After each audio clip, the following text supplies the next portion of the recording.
बात गले गले में हो खेला पंगा। बाटे महंगा बहड़ी बाटे महंगा, सूट करे तोहरा में लाल लहंगा। बाटे महंगा बहड़ी बाटे महंगा, सूट करे तोहरा में लाल लहंगा। ऐसन का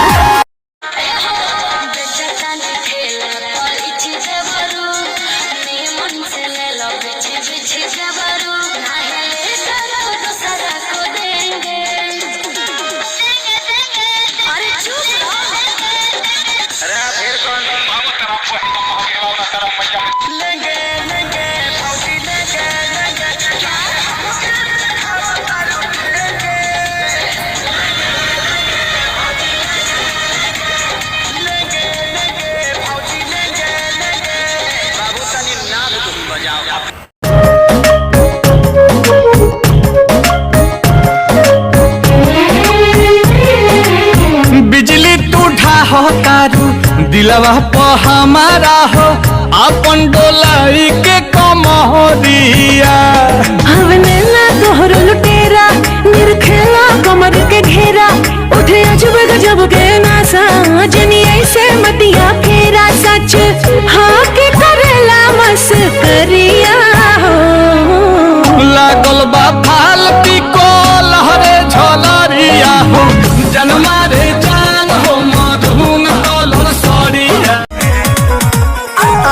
अपन में और मोर चाहिए लगे, मोर चाहिए लगे, आ दूसरा के में और मिठाई लगे। अपन में और मोर चाहिए लगे, आ दूसरा के में और मिठाई लगे। पतिया का बाटे बताओ हमरा से बोल के, हमरा से बोल के। कलया अपन हीरो सामने हीरोइन वाला रोल के, हीरोइन वाला रोल के, लव वाला बतिया हमके दोना तानी बोल गे। अपना मम्मी के कहता माना, हम बनाइब ना घर भके खाना। तोहरे चलते चुप बानी, ना तो झगड़े होइत रोजाना। ए राजा तू तो बुझे ना हमरा के अपन रानी निया, है बुढ़िया तनु करहनी निया ना। दिन भर दौड़त बीते रे गोरी तोरी पातरी रे कमरिया, गोरी तोरी पातरी रे कमरिया, हिलेला तो डोले जिया मोर।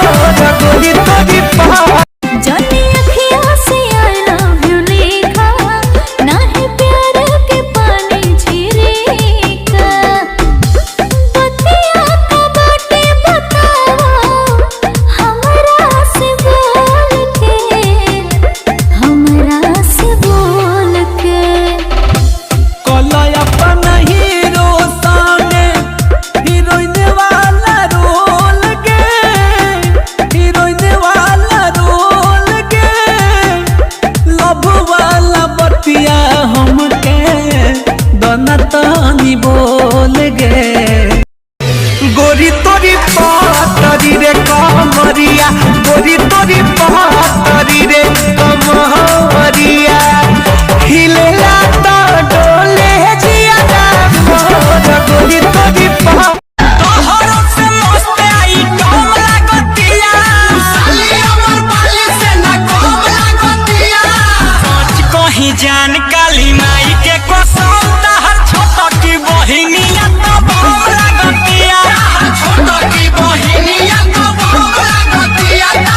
जानी अखियाँ से I love you लिखा, ना है प्यार के पानी झिरेगा।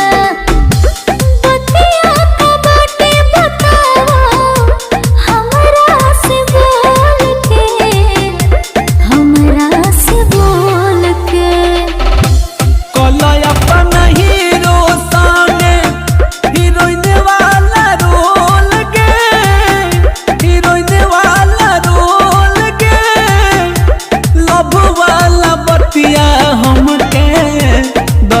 जानी बोल गे।